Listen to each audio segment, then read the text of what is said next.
La verdad, un gustazo también a poder hablar con vos, sobre todo de este tema que por lo menos a mí me pega de lleno, supongo que a vos también, va a implicar a varias generaciones, así se llega a un acuerdo, Estamos todavía a ver si entramos en default, si no entramos en default, pero si se llegara a un acuerdo, el mejor acuerdo posible seguramente va a ser complicado para muchísimos argentinos durante muchísimo tiempo. ¿Cuál es tu posición en relación a este tema en particular? Bueno, coincido con todo lo que dijiste en la introducción. Este es un préstamo, como todos los del FMI, un préstamo político, en realidad geopolítico. El FMI, para que a la gente le quede claro y sintetizando, no tiene nada que ver con la burocracia, con los burócratas que muestran, que dicen esto, aquello, que discuten con el ministro de Economía. Es absolutamente manejado por Estados Unidos, y el poder importante de Estados Unidos, no el poder de turno del presidente, sino el poder profundo, decide geopolíticamente imponer cosas en los países, en este caso en particular, en la Argentina, que está en Latinoamérica, donde Estados Unidos está pujando muy fuerte con China, y el préstamo cuando se le dieron a Macri no solamente tenía la intención de tratar de que ganara las elecciones Macri, porque era un socio barato para entregar la Argentina atada de pies y manos, sino también que si llegaba a perder, cosa es lo que ocurrió, y ellos sabían que era una posibilidad importante, dejar condicionados a los siguientes gobiernos, sea cual fuere el color y la ideología que tuvieran, que es lo que están logrando ahora, ¿correcto?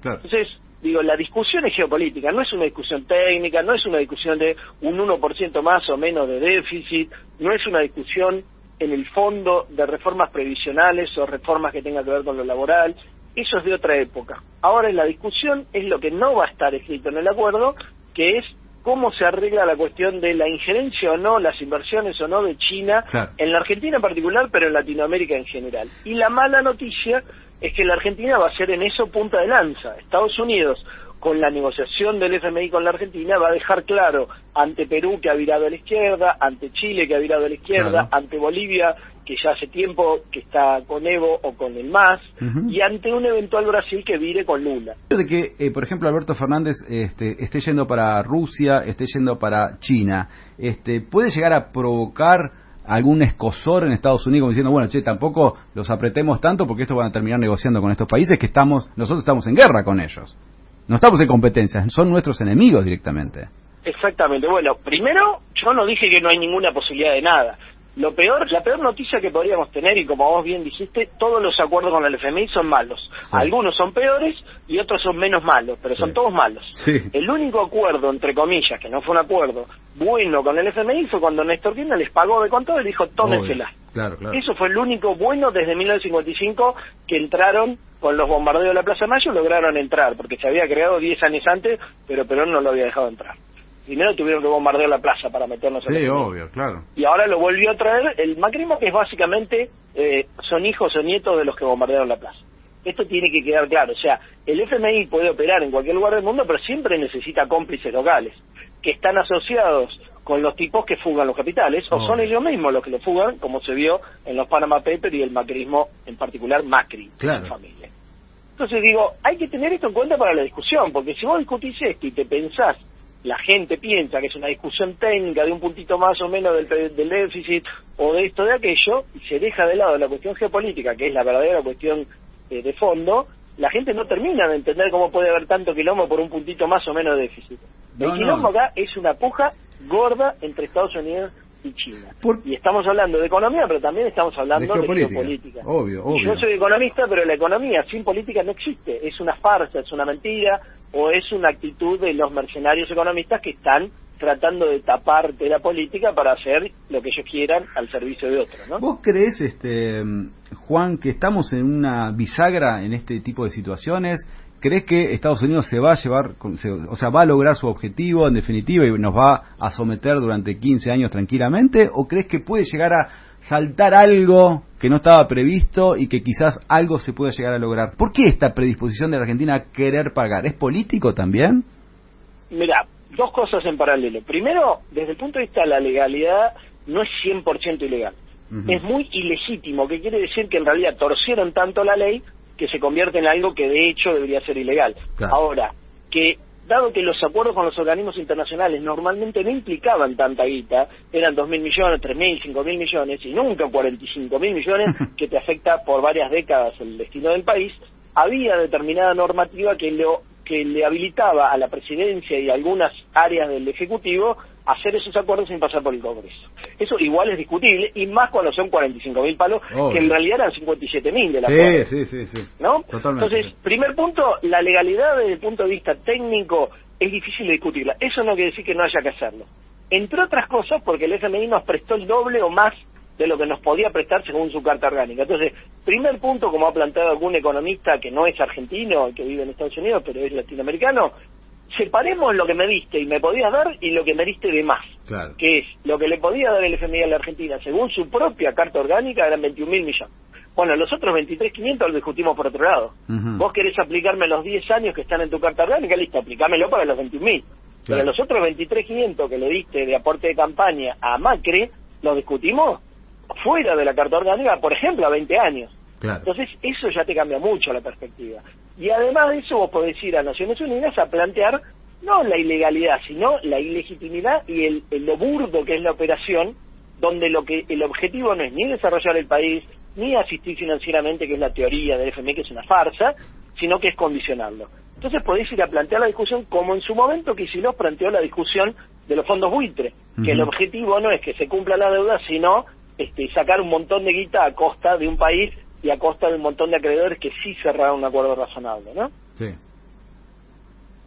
¿Hola? Sí, ¿me escuchás? Sí, pensé que te último? Por un momento pensé que te había ido. No, entonces, digo, no hay posibilidades de hacer cosas, pero no es fácil, tenés que patear el tablero. Entonces ahí vamos a lo que marcaste primero. Sí. La decisión política de patear el tablero tendría que haber ocurrido el 10 de diciembre del 2019. Si vos el 10 de diciembre del 2019 decís, sí, la deuda está bien, de última voy a investigar a los funcionarios locales que tomaron esa deuda, pero nunca voy a ir a cuestionar al FMI y la guita y a dónde fue a parar y demás, tenés un problema. Y si además después empezás a pagar los vencimientos, es difícil ahora decir, no, bueno, en realidad es ilegal. Y te va a decir, pero flaco, si hace 2 años que me estás pagando, que dijiste que estaba todo bien, ¿cómo es esto? ¿Entendés? Bueno, o sea, no podés ahora decir, bueno, como no me das plazo, voy a discutir la legalidad. Y lo otro que decías vos, dependés mucho de que China y Rusia estén dispuestos a patear el tablero y a llegar a una situación, entre comillas, de guerra económica con Estados Unidos fuerte en Latinoamérica y a darnos, por ejemplo, 45.000 palos y a decir, bueno, arregla conmigo la deuda, anda, pagale de contado al FMI, decirle que se la tomen, pero ahí lo que estás diciendo es a Estados Unidos que se las tome. Claro. Y Estados Unidos, como te dije, está mirando a la Argentina, pero está dando la señal para Perú, Chile, eventualmente Colombia, Brasil, Bolivia.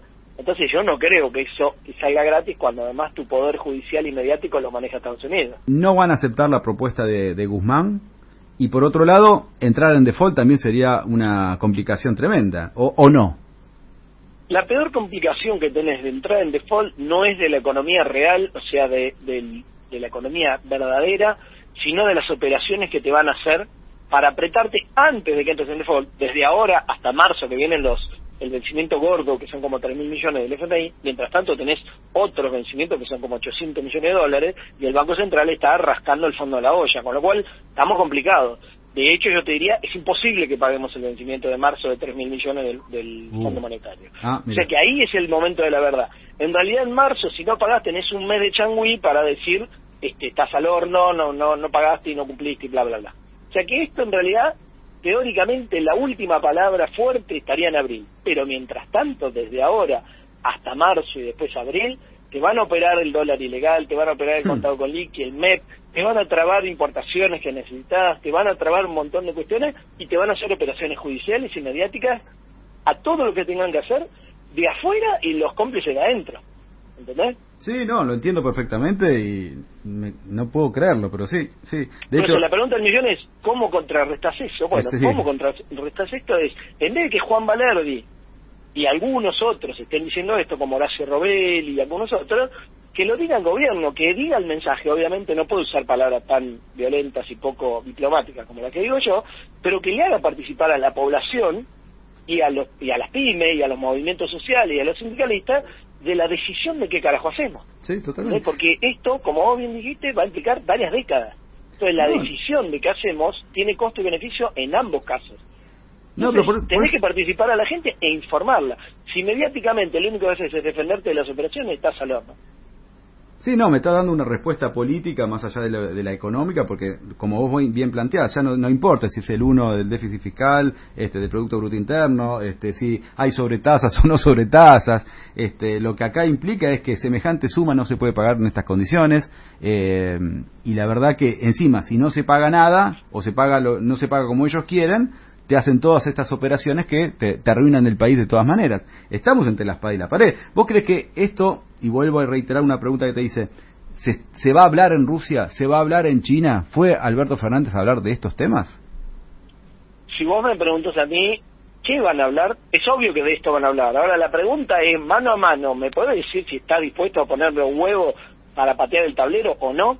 ¿Y qué es lo que se puede venir? Eso es lo que estarán hablando, supongo yo. Ahora, yo no sé si Alberto Fernández está dispuesto a ser el mascarón de prueba del frente de todos de la Argentina, que dé la patada al tablero de los gringos, de los yanquis, y que lo banquen los chinos y los rusos. Yo no lo veo. Después del efecto Vicentini y de otras cosas, lo veo mucho menos haciendo eso que cerrando algo con Estados Unidos que sea aceptable. ¿Qué es algo aceptable? Y patear la pelota 5 años para adelante. Sí. Si pateas la pelota 5 años para adelante, dentro de 5 años capaz que Estados Unidos está mucho menos poderoso que ahora, o capaz que está mucho más poderoso y entonces te la tenés que comer y estás complicado.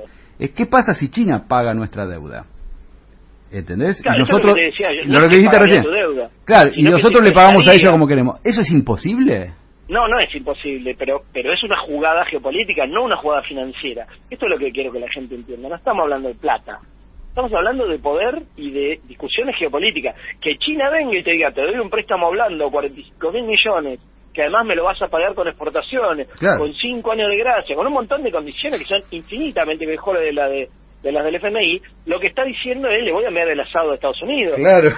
Eso no puede pasar desapercibido. No es que dice, ay, perdón, perdí, como si un banco estuviera compitiendo con otro por darle un préstamo a una pyme. No estamos hablando de guita acá, estamos hablando de poder. Entonces, esto la gente lo tiene que tener claro, y te hablo en criollo porque los economistas que hablan fino de esto, te sacan el poder de costado, porque no está en ningún manual de economía, y porque están haciendo trampa. Claro. Entonces, no, porque la sobretasa, no, porque los 10 años de la Carta Orgánica, estamos discutiendo eso. Vos me decís, ¿es imposible? No, pero señales no han dado. Ahora, si lo van a hacer de sorpresa, enhorabuena. A mí me pone más alegre que el FMI y nosotros no hayamos cerrado un acuerdo, que estemos con la espada de Damocles pendiendo de que nos hagan operaciones, de que el dólar blue vaya a más plata. Y bueno, y de que hagan si seguimos así, estamos en 2.19. No sé cuánto va a llegar la semana que viene. Están dispuestos a todo, por lo que veo. O sea, están haciendo, están dispuestos a todo. Están haciendo operaciones. Es que el gobierno viene resistiendo. Yo creo que de la mano de Cristina, no de la mano ni de Alberto, ni mucho menos de Guzmán, que se crió académicamente en Estados Unidos y difícilmente lo vea pateando el tablero. Para jugar al fútbol tenés que poner un ministro de Economía que esté dispuesto a decir, muchachos, acá no jugamos más al ajedrez. En la Argentina y en Latinoamérica nos gusta jugar al fútbol, así que flaco, bancátela y anda a venderle el ajedrez a otro país. Eso no está en la cabeza de Guzmán. Y no digo que tenga mala voluntad, simplemente es una cuestión de formación. Lo que han descubierto y lo han puesto en práctica en las últimas décadas es el movimiento judicial. Sí. Ellos han cooptado a los sistemas judiciales, no la totalidad obviamente, pero una parte muy importante de Argentina, de Brasil, de Perú, de un montón de países de Latinoamérica, y entonces te operan judicialmente, te operan mediáticamente junto con los judiciales. Esto lo hemos visto en los últimos tiempos más claro que nunca. El próximo tema que voy a tratar es este, mirá, la mesa judicial. Exactamente. la Gestapo antisindical. Te operan mediáticamente, claro, te operan judicialmente y te operan con las multinacionales que tienen acá, que producen un montón de cosas, gracias a Carlos Menem, gracias a la dictadura cívico-militar. Exacto. Que transnacionalizaron nuestra producción central y entonces te complican en todos los frentes. Ahora, ¿eso quiere decir que nosotros no vamos a poder vivir? No, porque si pagamos la deuda en las condiciones que nos impone el FMI, también vamos a estar jodidos. Claro. Entonces digo, ninguna solución es óptima y donde la vamos a pasar bárbaro. Gracias a que un montón de gente le creyó los cantos de sirena al macrismo, claro, y entonces nos entregaron de pies y manos atados. Si se hubieran quedado 4 años más, estábamos 10 veces más jodidos. Pero bueno, si vuelven dentro de 2 años, Juan, estamos al horno.